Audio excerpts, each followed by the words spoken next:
क्या इंडिया में medical admission process काफी टफ हो गया है? क्या इंडिया में मेडिकल एजुकेशन सिस्टम को दोबारा रिफॉर्म करने की जरूरी है?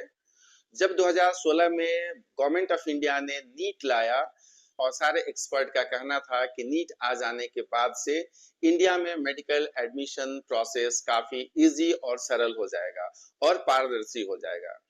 तो आज के वीडियो में हम इस पे बातचीत करेंगे और क्या अगर इंडिया में आपका नहीं हो रहा है तो आपका फिर ऑप्शन क्या क्या हो सकते हैं, इस पे तमाम चीजों पे हम लोग बातचीत करेंगे। मेरा नाम दीपेंद्र चौबे है और इस होप कंसल्टेंट के इस नए वीडियो में आपका फिर से स्वागत है।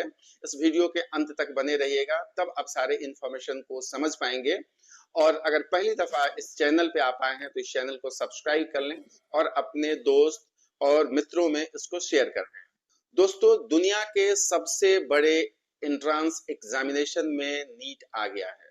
ये बात दोबारा कर रहा हूं कि पूरी दुनिया में जितने भी एडमिशन प्रोसेस के लिए एंट्रेंस एग्जामिनेशन होते हैं, वो चाहे इंडिया में या अब्रॉड में, उसमें सबसे बड़े पोजीशन पे, टॉप पोजीशन पे नीट है। नीट 2024 में बच्चे वहां पे अपीयर होते हैं और उसके लगभग 40 से 45% बच्चे नीट को क्वालिफाई करते हैं। 2025 में नीट में बच्चे अपीयर होते हैं और उसमें उसका भी रिजल्ट परसेंटाइल के हिसाब से जब निकलेगा तो 50% तक बच्चे उसमें भी क्वालिफाई करेंगे। तो क्या ये सारे बच्चे जो क्वालिफाई कर रहे हैं डॉक्टर बनने के लिए तो एलिजिबल है, लेकिन क्या उनका एडमिशन सही ढंग से इंडिया में हो पा रहा है या नहीं हो पा रहा है? सरकार हर साल सीट्स बढ़ा रही है, हर साल नई नई कॉलेजें खुल रहे हैं। उसका मतलब क्या है? क्या वो नई नई जो कॉलेजें खुल रहे हैं उन कॉलेजों में इंफ्रा है? क्या उस कॉलेज में हॉस्पिटल है? क्या उस कॉलेज में फैकल्टी है? लेकिन सबसे पहले सीट्स पे बात करते हैं। इंडिया में जो 2025 में एमबीबीएस का सीट्स का जो अनुमान किया गया है, जो गवर्नमेंट को सीट्स बढ़ाने जा रही है, वो टोटल सीट्स पिछले साल के तुलना में इस साल 10,000 के आसपास बढ़ने जा रहा है। पिछले साल जो मेडिकल एमबीबीएस के सीट्स थे वो सीट्स था 1,09,000। इस साल जो सीट्स गवर्नमेंट बढ़ाने की प्लानिंग कर रही है या धीरे धीरे जो नए नए कॉलेजेस एस्टेब्लिश कर रही है, उन सभी सीटों को अगर हम कैलकुलेट करें तो उन सीटों की संख्या तकरीबन 1,17,000 हो जाता है। तो नीट में जो बच्चे अपीयर होते हैं तो सिर्फ उन बच्चों का एडमिशन एमबीबीएस के लिए ही है या एमबीबीएस के अलावा भी कुछ ऐसे कोर्सेज हैं जहां पे उनका एडमिशन होता है? तो नीट मैंडेटरी कर दिया गया है कुछ सब्जेक्ट्स के लिए, जिसमें एडमिशन अगर आपको लेना है तो उसके लिए आपको नीट क्वालिफाई करना पड़ेगा। जैसे अगर आप एमबीबीएस में एडमिशन लेना चाहते हैं, चाहे देश में या विदेश में, उसके लिए आपका नीट क्वालिफाइड होना जरूरी है। अगर आप इंडिया में बीडीएस का एडमिशन लेना चाहते हैं तब भी आपको नीट क्वालिफाइड होना जरूरी है।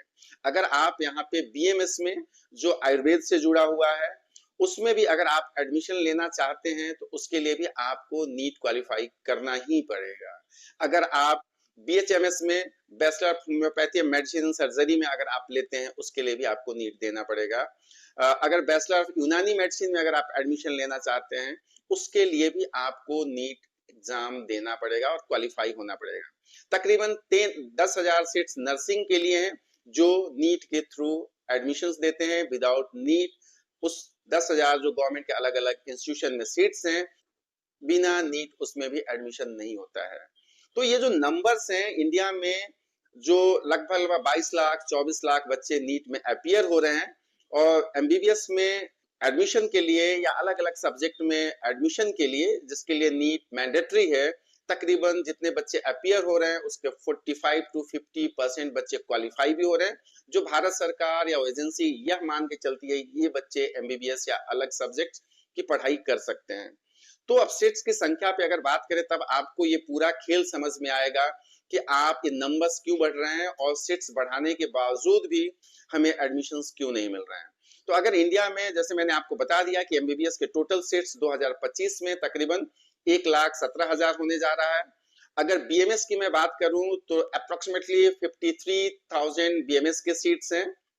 अगर वेटनरी साइंस की बात करूं, वेटनरी साइंस का 2,200 अप्रोक्स तो वेटनरी के सीट्स हैं। अगर बीएचएमएस की बात, होम्योपैथिक की बात करूं तो 7,500 पूरे इंडिया में सीट्स हैं, गवर्नमेंट प्राइवेट सारे मिला के। अगर आप यूनानी मेडिसिन की मैं बात करूं तो तकरीबन 1000 के आसपास सीट्स हैं, और वो 10,000 जो नर्सिंग के सीट्स हैं जो नीट के थ्रू एडमिशंस होते हैं।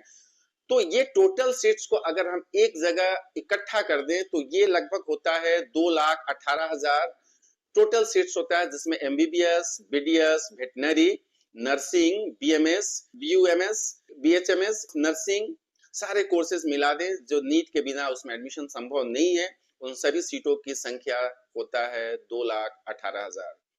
तो मान लेते हैं 2025 में जो 22 लाख बच्चे अपीयर हुए हैं, और वो बच्चे में से तकरीबन अगर 50% बच्चे क्वालिफाई करते हैं, जिसके नंबर्स 11 लाख के आसपास हो सकता है, तो उन 11 लाख बच्चों में से अगर सारे बच्चे, सभी बच्चे जो मेरिट बेस में आते हैं, उनको हर चीज में एडमिशन मिल जाता है, एमबीबीएस में, बीडीएस में, वेटनरी में, इन सबको अगर मिला दे तो टोटल सेट्स या जो बच्चे हैं वो 2,18,000 बच्चे ही इंडिया में एडमिशन ले पाएंगे। लेकिन कुछ ऐसे पेरेंट्स हैं, जो कुछ ऐसे स्टूडेंट्स हैं जिनका ड्रीम है, सपना है कि वो डॉक्टर ही बने और इस समाज को अपनी सर्विस दे। अब ऐसी हालत में इंडियन मेडिकल एजुकेशन का जो सिस्टम है, इस पे सवालिया निशान बैठ रहा है कि जब आपके पास सीट्स इतने हैं तो फिर आप इतने बच्चों को क्वालिफाई क्यों करवा रहे हैं। इस रेशियो में ठीक है, मान लिया जाता है कि एक के जगह पे हम 3 सीट्स रख लें, इतने बच्चों कराए, आप 11 पिछले साल 13 लाख के आसपास बच्चे क्वालिफाई हुए, लेकिन आपके पास सीट्स इतने हैं। अब उसमें भी सबसे बड़ी प्रॉब्लम है कि एक बच्चे के पास 560 मार्क्स आता है, उसको प्राइवेट कॉलेज मिलता है, डीम्ड कॉलेज मिलता है, जिसके कॉस्ट अप्रोक्सीमेटली 80 लाख से लेके 1.5 सीआर के पास आता है, उसका एडमिशन इंडिया में नहीं हो पाता है। लेकिन एक बच्चे का 120 मार्क्स आता है, 130 मार्क्स आता है, 135 मार्क्स आता है, उसका एडमिशन हो जाता है इंडिया में, क्योंकि उसके पास पैसे हैं। तो ये नॉलेज वर्सेस मनी का जो इंडिया में गेम चल रहा है, तो ये कहीं ना कहीं एक क्वेश्चन उठा देता है आपके बीच में और हमारे बीच में, और जो खास करके मेडिकल की तैयारी सालों से कर रहे हैं और उनका एडमिशन नहीं हो रहा है, या कम मार्क्स लाने वाले बच्चों का एडमिशन पैसे के बदौलत हो जा रहा है, तो ये कहीं ना कहीं एक सवालिया निशान उठाता है भारत के मेडिकल एडमिशन सिस्टम के ऊपर में। तो गवर्नमेंट को इसमें करना क्या चाहिए, क्योंकि हम हर व्यक्ति चाह रहे हैं कि मेरा बच्चा डॉक्टर ही बने। भारत में 2-3 एग्जामिनेशन बड़े पैमाने पे बच्चे अपीयर करते हैं। अगर जेई मेंस की बात करें 2024 में, तो तकरीबन 14,15,000 बच्चे उसके लिए रजिस्टर्ड हुए थे। 2025 में जेई मेंस में 14,75,000 हुए थे, लेकिन 2024 में नीट में जो रजिस्टर्ड बच्चे हुए वो 24 लाख प्लस हुए थे। 2022 में जो नीट के लिए रजिस्टर्ड बच्चे हुए थे वो तकरीबन 22 लाख प्लस हैं। सीयूटी की अगर बात करें, सीयूटी भी भारत में बहुत बड़े पैमाने पे बच्चे अपीयर हो रहे हैं। अगर सीयूटी 2024 की बात करें तो सीयूटी में 13,48,000 बच्चे अपीयर हुए थे, जबकि 2025 की बात करें तो 14 से 15 लाख के अनुमान है। इसके डाटा अभी रिलीज नहीं हुआ है, ये टेंटेटिव डाटा है। पिछले साल 2024 में नीट के रिजल्ट के ऊपर या क्वेश्चन पेपर लीक का जो कोर्ट केस सारे हुए, उससे बहुत सारे पेरेंट्स नीट को लेके काफी चिंतित हो गए हैं। बहुत सारे बच्चे अपने रास्ते अलग कर लिए, अलग अलग सब्जेक्ट, अलग अलग स्ट्रीम चूज कर लिए। लेकिन आने वाले समय में नीट में जिस तरीके से रफ्तार से स्टूडेंट्स अपीयर हो रहे हैं, इसकी संख्या इंक्रीज ही होगी, डिक्रीज होना बहुत कम ही इसके ऊपर अनुमान किया जा सकता है। तो इन सारे बच्चों में जो डॉक्टरी की पढ़ाई करना चाहते हैं, उनको पैसे कमी है, नहीं मिल पा रहा है, या उन सारे कॉलेजों में भी बच्चों का एडमिशन हो रहा है जहां पे न्यूली ओपन कॉलेज है, जहां पे अभी कोई इंफ्रास्ट्रक्चर नहीं है, कोई फैकल्टी नहीं है, कोई ओपीडी नहीं है, कोई लैब नहीं है, वहां भी बच्चों का एडमिशन हो जा रहा है। और यहाँ तक ही नहीं, बहुत सारे यहाँ पे ऐसे ऐसे कॉलेजेस हैं, 10 साल 15 साल से एस्टेब्लिश्ड कॉलेज तो हैं, लेकिन वहां भी मरीजों की जो दुर्दशा है, जो पेशेंट फ्लो है, वो जब आप कभी विजिट करेंगे, कभी जाके देखेंगे, फैकल्टी का जब स्टेटस चेक करेंगे, या वहां के बच्चों से आप जब बात करेंगे, जो तमाम तरह के जो कमियां हैं वो आपको वहां पे दिखाई देगा। उसके बावजूद भी बच्चे एडमिशन ले रहे हैं, क्योंकि उनको, बच्चों को जो क्लास +2 पास किए रहते हैं, उनको सिर्फ ये पता रहता है कि मुझे एक मेडिकल कॉलेज में एडमिशन चाहिए और मेरा बजट में कॉलेज आ जा रहा है। अगर गवर्नमेंट नहीं मिला तो गवर्नमेंट के बाद प्राइवेट, या गवर्नमेंट में ही बहुत सारे बच्चों को ये लगता है कि चलो जो न्यूली ओपन गवर्नमेंट कॉलेज है उसमें भी हम एडमिशन ले लें, कम से कम पैसे में मेरी मेडिकल की पढ़ाई तो हो जाएगी। अब सबसे बड़ा सवाल ये उठता है कि अगर जिन बच्चों को नहीं मिला, और उनको डॉक्टर ही बनना है, और रिपीटर्स हैं, रिपीट पे रिपीट किए जा रहे हैं, लेकिन उनका रिजल्ट या उनका जो नीट का स्कोर है वो पिछले साल से इस साल 20 से 50 मार्क्स के ऊपर हो रहा है। तो उन बच्चों के लिए तो मैं कहूंगा जिनको 20-50 मार्क्स से वेरिएशन से अगर गवर्नमेंट कॉलेज मिल जा रहा है अगर रिपीट करने के बाद, तो उनको तो रिपीट कर लेना चाहिए। लेकिन उन बच्चों से जो 2 या 3 साल से एग्जाम दे रहे हैं लेकिन उनको गवर्नमेंट कॉलेज नहीं मिल रहा है, वो 600 प्लस नहीं जा पा रहे हैं, 650 प्लस नहीं जा रहे हैं, 500 के बिलो हैं, तो उनके पास अगर पैसे नहीं है और उनका एडमिशन नहीं हो पा रहा है तो उनके पास दूसरा ऑप्शन बचता क्या है? तो आपके जहन में जो पहला ऑप्शन आएगा वो आएगा अब्रॉड, कि हम जाके विदेश से अपना एमबीबीएस की पढ़ाई हम कर लें। विदेश का ऑप्शन वाकई बहुत बेहतरीन है, लेकिन विदेश के से एमबीबीएस करने में कुछ चैलेंजेस भी हैं, उसको भी आपको जान लेना चाहिए। अब हर देश में मेडिकल एजुकेशन की जो एडमिशन प्रोसेस है, करिकुलम है, प्रैक्टिस के जो तरीके हैं अलग अलग होते हैं। हर देश में अपने अपने एक डिजीज पैटर्न होते हैं। अब विदेश से अभी 2021 के बाद कुछ चीजें रूल्स बदल गए हैं। आप ये उस समय रूल आया जिस समय आप मेरे ख्याल से क्लास 8 या 9 में होंगे, तो विदेश जाने से पहले आपको इन रूल्स के बारे में भी थोड़ा बहुत जान जाना चाहिए कि भारत सरकार ने 2021 में एक रूल लाया कि अगर आप विदेश में एमबीबीएस की पढ़ाई करने जा रहे हैं तो आपको 4-5 चीजों को ध्यान रखना पड़ेगा। पहला चीज कि आप जिस भी देश में एमबीबीएस करने जा रहे हैं वहां पे कोर्स ड्यूरेशन आपको 4.5 साल से कम नहीं होने चाहिए। दूसरा, आप जिस कॉलेज में पढ़ाई करने जा रहे हैं उसी कॉलेज से आप 12 महीने का इंटर्नशिप करेंगे। वह जो वहां का मीडियम ऑफ इंस्ट्रक्शन, जो पढ़ाने के तरीके हैं, वो इंग्लिश मीडियम में होना चाहिए, न कि उस देश के अपनी भाषा में। चौथा, कि अगर आप जहां पे पढ़ाई करने जा रहे हैं, जिस देश में पढ़ाई करने जा रहे हैं, उस देश के अपने डॉक्टर की तरह आपको भी वहां पे लाइसेंस की व्यवस्था की जाए और उसके अपने देश के डॉक्टर की तरह आपको भी उस देश में मान्यता मिले। और महत्वपूर्ण चीज, जो सिलेबस इंडिया में चलता है ये सिलेबस भी वहां पे फॉलो होना चाहिए। तो ये 5-6 चीज आपको अपने दिमाग में हमेशा रखना है जब भी आप विदेश में एमबीबीएस पढ़ाई का ऑप्शन रखते हैं या विदेश में पढ़ना चाहते हैं। तो ये जो भारत सरकार के द्वारा 2021 में लाया गया है एफएमजीएल रेगुलेशन, इसको ध्यान में रखते हुए आपको विदेश के कॉलेज या कंट्री को आपको तय करना है और वहां पे एडमिशन लेना है। अब बहुत सारे ऐसे विदेश में कॉलेजेस हैं कि जहां पे अभी भी क्लियर एफएमजीएल को लोग नहीं कर पाए हैं। वो कॉलेज के लेटर हेड पे लिख के जरूर दे रहे हैं कि मेरे यहाँ इंटर्नशिप है, मेरे यहाँ लाइसेंस टू प्रैक्टिस है, लेकिन वो कहीं ना कहीं गलत इंफॉर्मेशन है।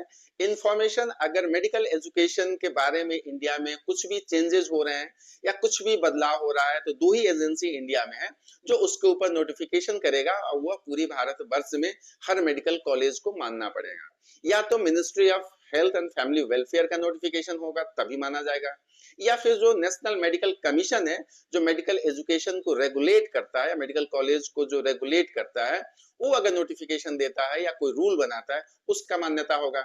न कि कोई इंडियन मेडिकल कॉलेज अपने लेटर हेड पे कोई ऐसा रूल बना दे, उसको दिखा के अगर भारत में बच्चे एडमिशन लेने लगे तब तो फिर आपको वैसे ही हालत हो जाएगी कि आपने पढ़ाई भी किया, पैसे भी बर्बाद किया, बाद में वो डिग्री एक टिश्यू पेपर की वैल्यू की हो जाएगी। जैसे अभी हाल ही में नेशनल मेडिकल कमीशन ने 2 ऐसे मेडिकल कॉलेज के ऊपर भी नोटिफिकेशन निकाला, एक सिंगानिया मेडिकल कॉलेज आपको राजस्थान में है और एक Sanjeev medical college Howrah West Bengal में है, जो अपने लेटर हेड पे अपनी एमबीबीएस की डिग्री बता रहे हैं कि यह डिग्री इक्विवेलेंट टू इंडिया है और वो अपने एडवर्टाइज कर रहे हैं, एडमिशन ले रहे हैं। इन सारी चीजों से बतिए, यही सेम चीज विदेश में भी है। अगर आपको चौकन्ना रहना पड़ेगा, विदेश से आप जरूर एमबीबीएस की पढ़ाई कीजिए, आपको करना भी चाहिए।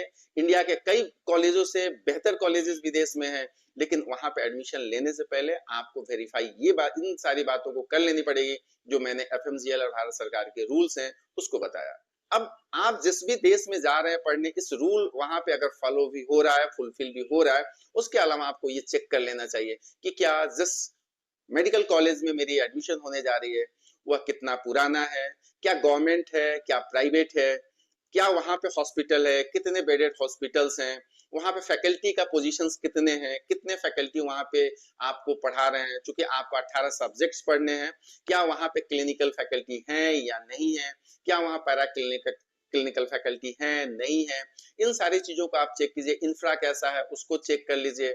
वहां पे आप हॉस्टल में आपके रहने की व्यवस्था क्या है, आपकी सुरक्षा कैसी व्यवस्था है, इन सारी चीजों को आप देख लीजिए। आज के डेट में डिजिटल वर्ल्ड में आप जी रहे हैं, आपके हाथ में एक स्मार्टफोन है, आप सारी चीजों को बहुत अच्छे से देख सकते हैं, समझ सकते हैं, और उसके बाद आप तय कर सकते हैं कि मुझे विदेश में जाना चाहिए या नहीं जाना चाहिए।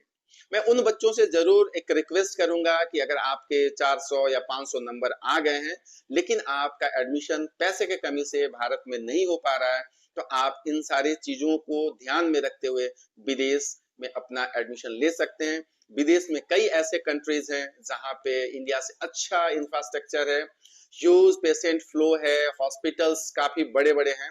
तो इन सब चीजों को देखिए, और इस पे अगर आपको मुझसे संपर्क करनी है या मुझसे काउंसलिंग बुक करनी है, तो आप नीचे दिए गए नंबर्स पे आप काउंसलिंग बुक कर सकते हैं, और यह काउंसलिंग फ्री ऑफ कॉस्ट रहेगा, और आप फ्री हैं दोनों देश में एडमिशन लेने के लिए। आपकी बजट, आपकी एलिजिबिलिटी और आपकी क्षमता क्या है, ये इस पे यह निर्भर करता है। बहुत बहुत शुक्रिया, बहुत बहुत